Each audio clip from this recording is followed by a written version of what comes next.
하나님 감사합니다. 우리 삶 가운데 오시어 우리의 삶을 흠양하여 주시옵소서. 하나님께서 기뻐 받으시는 제사가 될 수 있도록 주여 우리를 다듬어 주시옵소서. 그렇게 함께 하실 주님을 의지하오며 우리 주 예수님의 이름으로 기도합니다. 아멘. 오늘 함께 볼 말씀은 민수기 18장 말씀입니다. 제가 24절만 읽어보도록 하겠습니다. 너희는 이 순서대로 이래 동안 매일 여호와께 향기로운 화제의 음식을 드리되 상번제와 그 전제 외에 드릴 것이며. 네, 오늘 말씀의 배경은 1세대 이스라엘이 광야에서 죽고 그의 후손인 2세대 이스라엘이 가나안을 목전에 둔 상황입니다. 이 상황에서 하나님의 말씀이 다시 한번 전해지죠. 무엇에 대한 말씀이냐면 15장과 똑같이 이번에도 제사, 너희들이 가나안에 들어서 나를 어떻게 예배해야 되는지 그 방법에 대한. 근데 오늘 이 본문 말씀을 상반절하고 하반절로 나눠볼 수 있을 것 같아요. 상반절은 15절까지의 말씀으로 보면은 우리 일상에서 드리는 예배에 대해서 말씀을 하고 계세요. 그러니까 날마다 드리는 제사, 상번제라고 하죠. 매일 드리는 제사예요, 이거는. 그리고 7일에 한 번 드리는 안식일 제사. 그리고 매달의 첫째 날 드리는 초하루 제사, 월상 예배라고 하죠, 요즘은. 그리고 이제 하반절에는 크게 절기 제사에 대해서 얘기를 하고 계십니다. 근데 오늘 24절 말씀을 제가 특별히 읽게 된 것은 이 절기 제사, 어떻게 보면 되게 중요해요. 6월절 제사, 또 77절, 대속제일, 나팔절, 이렇게 있는데, 어떻게 보면은 우리는 하반절에 나오는 제사에 대해서 더 무게를 둘 수 있어요. 근데 오늘 24절 말씀을 보면은 상번제, 그러니까 매일 드리는 제사가 이 절기 제사 때도 제외될 수 없다라는 거예요. 그러니까 6월절 제사만 드리면 돼가 아니라 상번제도 드리되 6월절 제사도 또 드린다. 겸하여.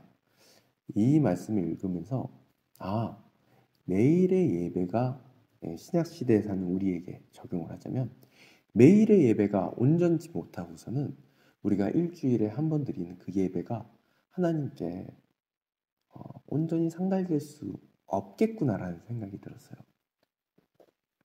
우리가 우리의 삶을 하나님께 거룩한 산제사로 드린다는 그 12절, 그 로마서 12장의 말씀이 있죠. 이것이 바로 우리의 영적 예배라.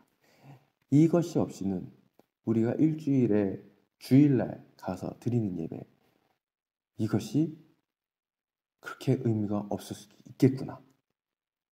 우리 매일의 삶에 드리는 그 예배가 너무 중요하구나 라는 생각을 좀 하게 됐습니다. 그러면서 오늘 좀 주제로 다루고 싶은 내용은 예배의 사모함이라는 내용입니다. 예배의 사모함. 우리가 예배의 사모함이라는 내용을 생각할 때 어떤 모습들이 떠오르시나요? 교회에 모든 주일에 한 주에 있는 모든 예배들에 막 다 참석하는 거예요. 더 나아가서 외부 단체들의 집회들도 막 참석을 하는 거죠. 그러면서 막 횟수적인 늘림. 물론 그것도 어떻게 보면 예배 사모함이라 할 수 있을 것입니다. 하지만 조금 더 본질적으로 들어간다면 그것보다도 매일의 삶이, 오늘 말씀을 비춰본다면 매일의 삶이 어떤가, 내가 하나님 앞에 어떻게 서 있는가, 그것을 살펴볼 수 있을 거예요. 여기서 조금 더 나간다면 우리는 죄를 질 수밖에 없는 사람들이에요. 근데 우리의 죄를 우리가 어떻게 치리하고 다스리고 있는지, 그것들도 함께 생각해 볼 수 있겠죠.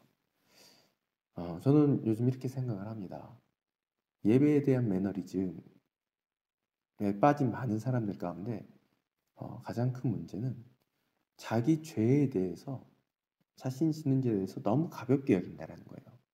교회에서 이런 말들을 되게 많이 듣습니다. 어떤 죄를 지었을 때 죄책감이나 죄의식에 대해 사로잡혀 있는 성도들을 향해서 야, 너 예수님이 십자가에서 네 죄를 해결하셨는데 너 그렇게 사로잡혀 있을 필요 없어. 우리는 죄의식, 죄책감에서 자유로워져야 돼. 물론 맞아요. 근데 이 말에는 함정이 있습니다. 그거는 통에 자복하고 그런 통렬한 옷을 찢는 마음에 그런 어떤 회개와 그리고 돌이킴, 그 하나님의 은혜를 다시 한번 경험하고 체험할 때 비로소 주어지는 결과물이에요. 그건. 근데 우리는 요즘 너무 그 결과물을 성급하게 일찍 갖고 와가지고 회개가 진행 중인 사람한테 그거를 들이밀어서 야, 죄의식에서 넌 자유로워져야 돼 라고 하는 모습들이 있는 것은 아닌지 그런 것을 생각해보게 됩니다. 어떻게 보면 6월절 제사도 6월절을 축제 제사로 드렸어요. 근데 6월절이 축제라고는 하지만 축제라는 그런 단어의 속성과는 되게 이례적으로 속죄에 대한 제사를 겸하여 드렸어요.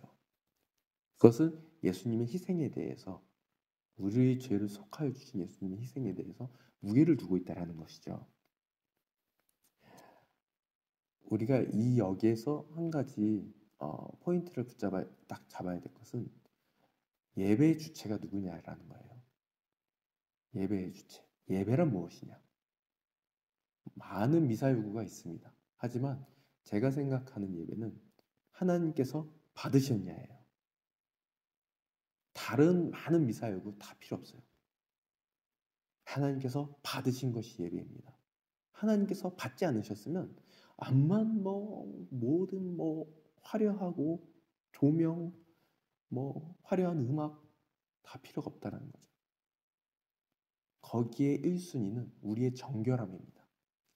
매너리즘에 빠지지 않고 내 죄를 통해 자복하며 하나님께 갖고 나올 수 있는 그 내 옷을 찢어가면서 하나님께 눈물로써 고백하는 그런 모습이 오늘도 우리 가운데 있냐 이것이죠.